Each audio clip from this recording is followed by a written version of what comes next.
Well, welcome back to How to Make an Exodus Explorer with the Caldwells, and we're very excited to have them again. We're back to hear more about their unplanned journey into becoming an Exodus Explorer. And I have Jim and Penny Caldwell with me. And what I understand is that you had some kind of a supernatural vision, while you're in Saudi Arabia. And for some people, they're like, I don't know what in the world you're talking about. That doesn't make any sense. And that would have been you, right, Jim? You would have said the same. Yeah. I don't know if I believe that, but anyway, go ahead. Yeah. So anyway, but you were inspired by this sense that you were supposed to go look for the Ark of the Covenant. So where did you go? You ended up heading off to Egypt. So let's pick it up there. Right. So, long story. But what I did is I took the Bible apart. I actually had to tear pages out and carry them with me into the refinery to figure out where the Ark of the Covenant was made. And that ends up being at Mt Sinai in Egypt. So that was the plan. We were going to put a trip together. It was quick. We had 1 month to be out of kingdom.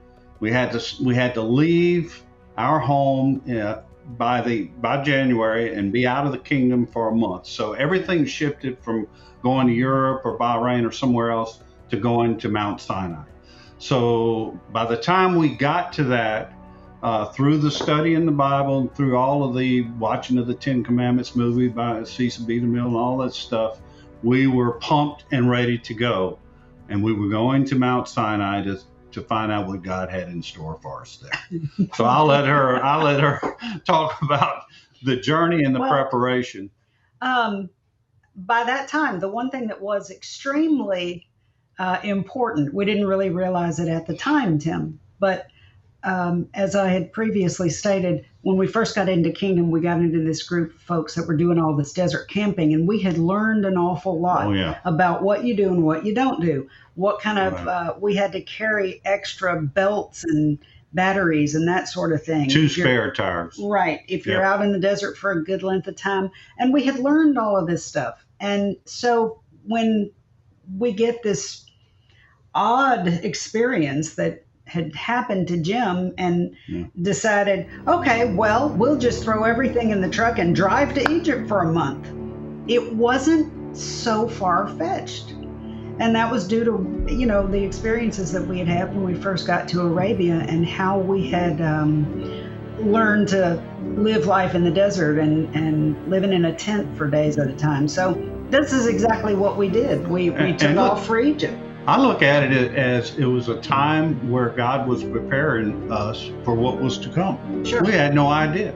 Yeah. If it hadn't been for the guy that was my boss and he loved to camp, that part of this may have never happened, because we were one of the few in the community that actually ventured out into the desert. Okay, son, I don't want you falling off of this thing. It was extremely dangerous. I can't stress that point enough. Yeah. We carried a 30-gallon water tank on the roof of the truck, extra water containers inside, and spare parts for everything that was commonly breaking out in the desert. So it was we had to plan it out well. And imagine that most people are going on vacation for that month of repatriation that we were getting ready to have. Here we are going across the country, staying in Kingdom, into Egypt of all places. By ourselves. That's just something I'm warning you don't. And, sinking deeper into the Middle East. It's like you said, most people took off for Europe around Christmas time or the like. But at any rate, we wanted to make a beeline straight to St. Catherine's, the traditional site of Mount Sinai in Arabia. And we wanted to get there as quickly as we could. What we were not aware of is that once we crossed over into Jordan, before this was prior to some of the agreements that are currently in place. At that time, if you crossed over from Jordan into Israel, there were only a couple of places you could do it. But for us to get our truck in and go straight to the Sinai Peninsula, what you had to do at that time was to get on the ferry at Aqaba, Jordan, and it was a massive ferry that was called the Jimmy Z. I'll never forget this because I was mortified. I was horrified to get on this thing because it wasn't too many months prior to that a ferry carrying about 600 people had gone down in the Red Sea and everyone aboard was killed. So it wasn't I wasn't real thrilled about getting on this massive ferry with 1,000 people and all manner of trucks and cars and 18-wheelers. 18-wheelers Yeah, even. This was a trucks. massive ferry.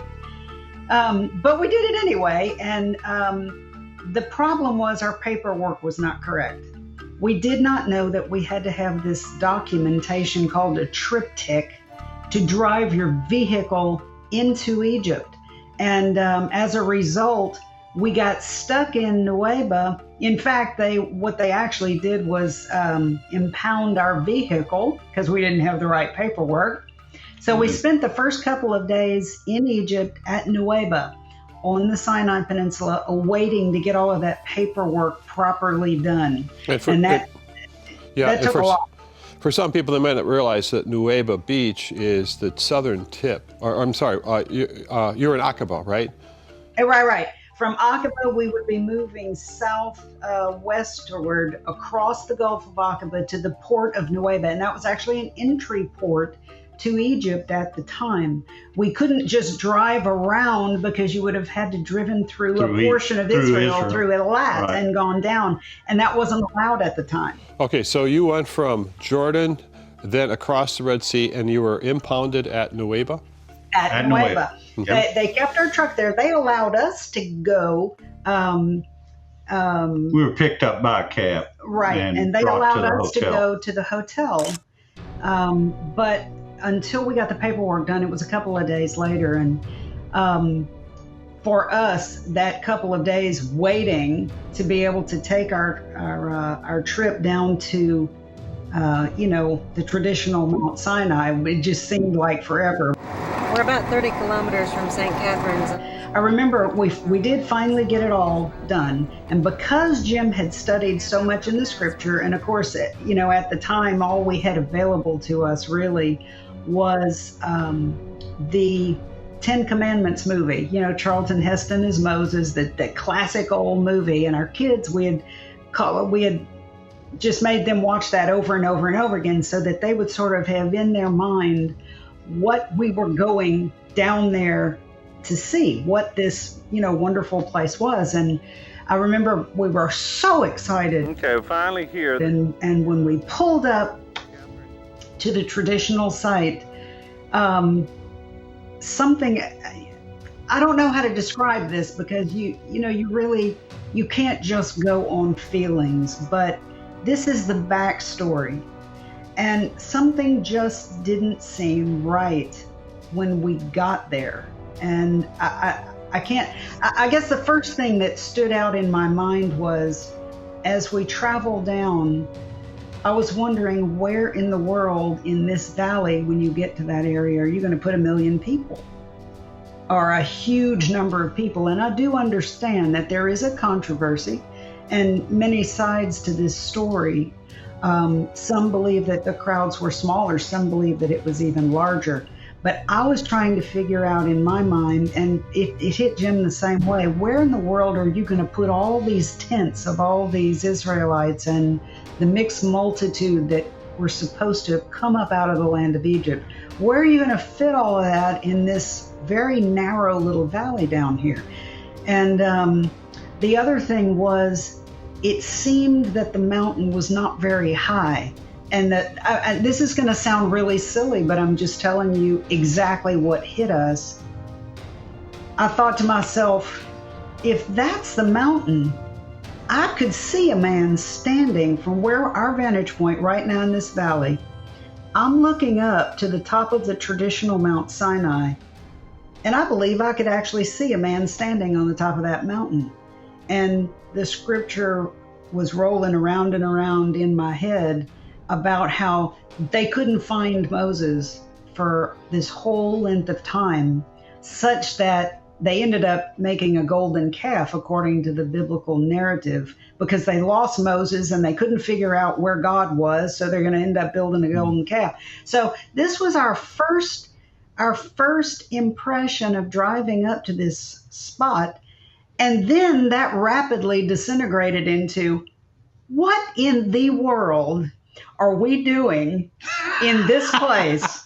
You have you must have ate a bad piece of pizza or something. You have this ridiculous experience for this vision of the ark. Oh my goodness. Now we're in Egypt.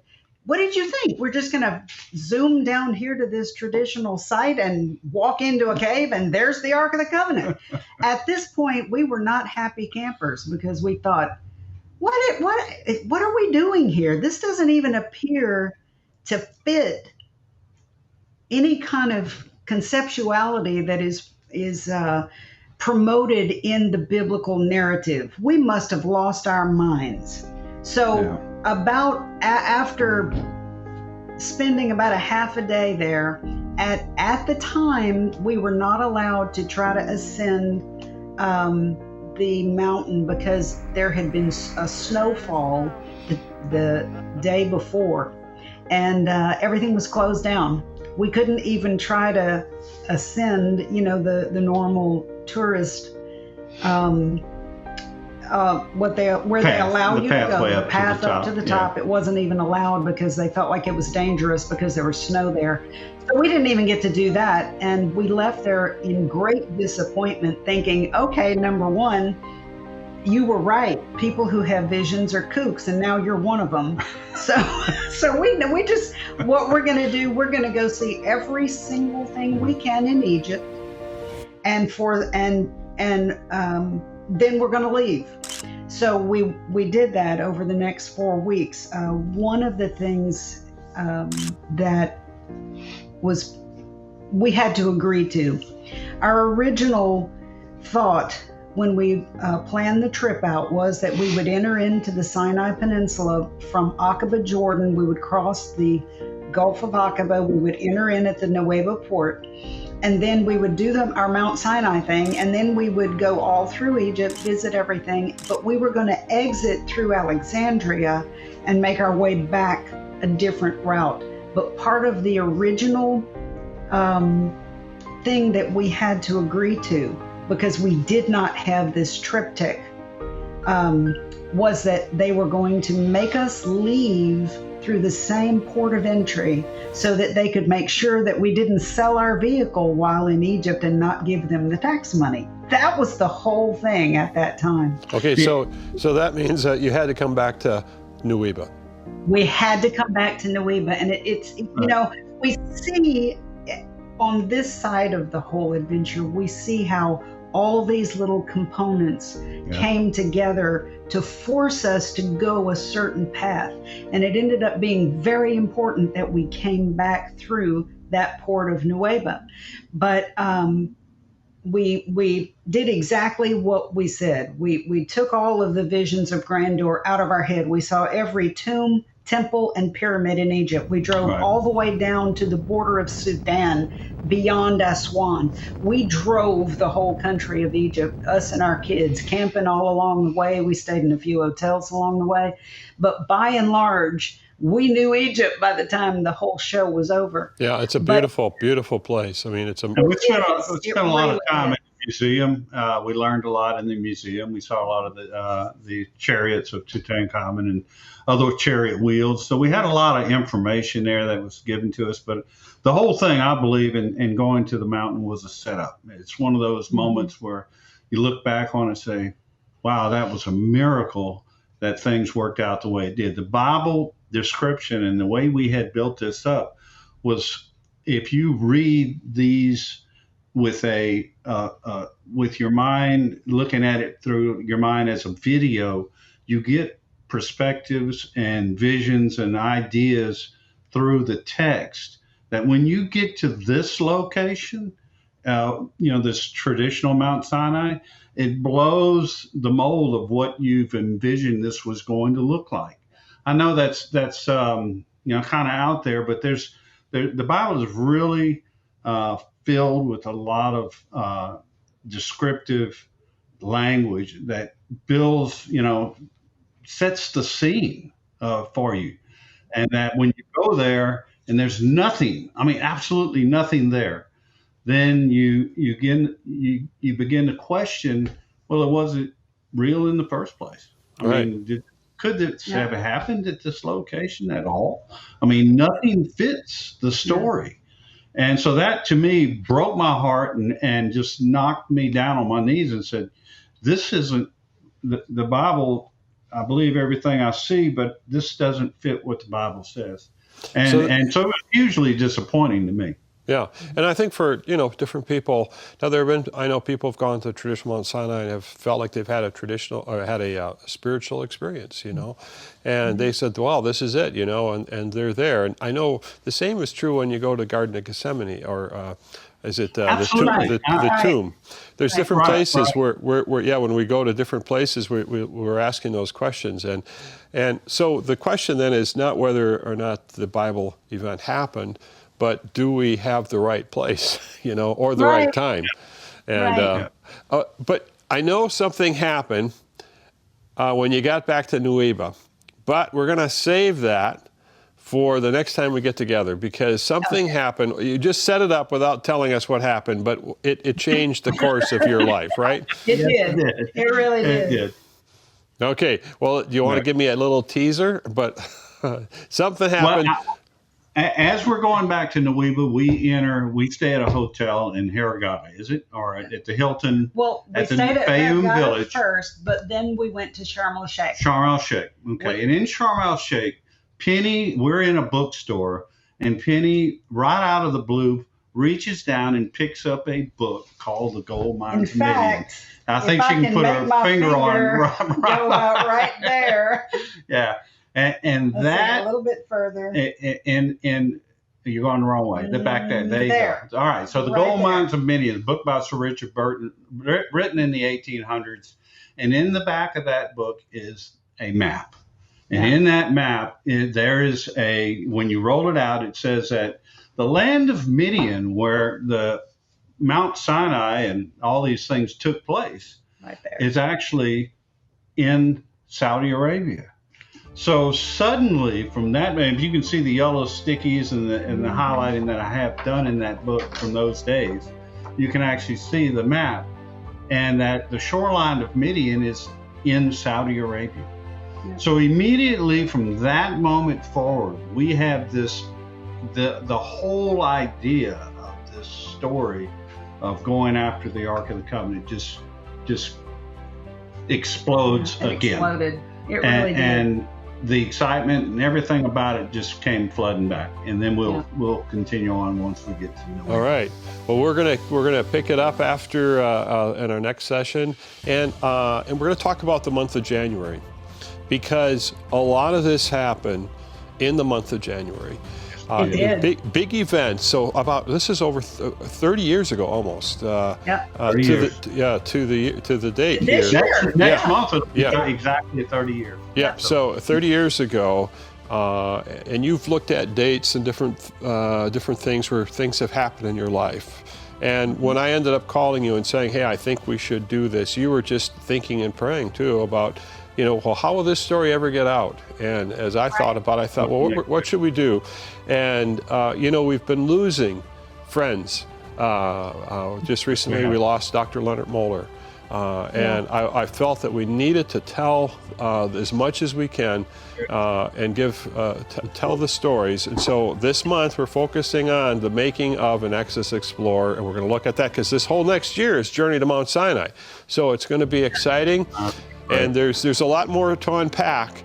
Why now? Why do we need to know about this now? All that's coming as this coming year unfolds. So thank you, Jim and Penny, for being a part of this. And once again, this is Patterns of Evidence Foundation and the community of the Historical Faith Society. Thank you for watching. God bless. Thank you so much, Jim.